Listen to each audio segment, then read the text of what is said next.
పిల్లలకు free bus, ముసలోళ్లకు 6,000 pension, ఉచిత current, చదువుకొని కొలువులు లేనోళ్లకు నిరుద్యోగ భృతి, సన్నబియ్యము, ఇంటికో ఉద్యోగము, ఊరూరికి రోడ్లు, ములిక్కాల్వలు, ఇంటింటికి నల్లా, సందు సందుకు సీసీ రోడ్డు, చదువుకునేటోళ్లకు స్కాలర్షిప్లు, ఏడాదికి 1,00,000 ఉద్యోగాలు. ఓ ఇట్లా చెప్పుకుంటా పోతే బోచ్చడున్నాయి ఓట్ల ముంగట పార్టీ లీడర్లు ఇచ్చేటి హామీలు. అండ్లా తీరేటి ఎన్నో తీరని ఎన్నో గాని నమ్మోట్లేస్తారు పబ్లిక్ సుత. ఆగో అట్లనే ఇప్పుడు తమిళనాడు ఓట్లల్లా పార్టీల మేనిఫెస్టోలు గిట్లున్నాయి. రైట్, తమిళనాడులో అన్ని పార్టీల మేనిఫెస్టోలు వచ్చినాయి కానీ ఇంకా పువ్వు పార్టీల మేనిఫెస్టో ఏం రాలేదు. వాళ్ళు ఏం హామీలు రాయింది అనుకున్నారు. వాళ్ళు కూడా మేనిఫెస్టో విడుదల చేసి ఇవ్వాల అటంకా ఏదైతే అదే అయింది. ముందుగాలైతే పబ్లిక్ ను మలుపుకునేటి హామీలు ఇవ్వాలని డిసైడ్ అయినట్టున్నారు.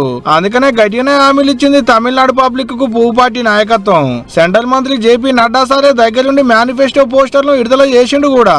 పెద్ద ముచ్చట ఏంటంటే తెలంగాణ ఉతికనే ఆడ కూడా అక్కలనే ముంగడ పెట్టిర్రు.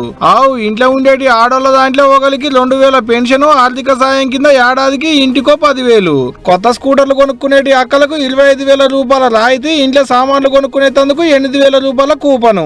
అక్కల పేరు మీద కొత్త ఇండ్లు కట్టుకుంటే దాని మీద కూడా 3% స్టాంపు డ్యూటీ రాయితాట. సంక్రాంతి, దీపావళి, తమిళ కొత్త సంవత్సరం ఇట పుక్కట్లనే ఏడాదికి 3 సిలిండర్లు కూడా ఇస్తారట. జల్లికట్ట ఆట ఆడేందుకు ఎడ్లను పెంచుకునేటోళ్లకు నెలకు 2,000 రూపాయలు, జల్లికట్ట ఆటల జీవిడిచిన వాళ్ళ ఇంటి వాళ్ళకు 10 లక్షల రూపాయల సాయం. బళ్ళు, కాలేజీలకు సీసీ కెమెరాలు, గుళ్ళల్లో లోకలకు రోజుకు 2 గంటలు పుక్కట్లనే దర్శనం.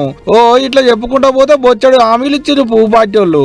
ఎక్కువలో ఎక్కువ అక్కలకక్కలకి వచ్చేటి ఉన్నాయి. మళ్ళా అధికారంలోకి వచ్చుడే ఆలస్యం. మేనిఫెస్టోలో పెట్టిన హామీలన్నీ చేసి చూపెడతాం అన్నట్టే జోలు ముచ్చట్లు చెప్పబట్టిరి.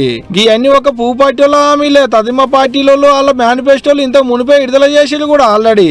ఇక తమిళనాడు పబ్లిక్ కే ఎవరు ఇచ్చిన మేనిఫెస్టోలు నచ్చుతాయో, ఎవరిని మెచ్చి ఓట్లేస్తారో అనేది చూడాలి మరి.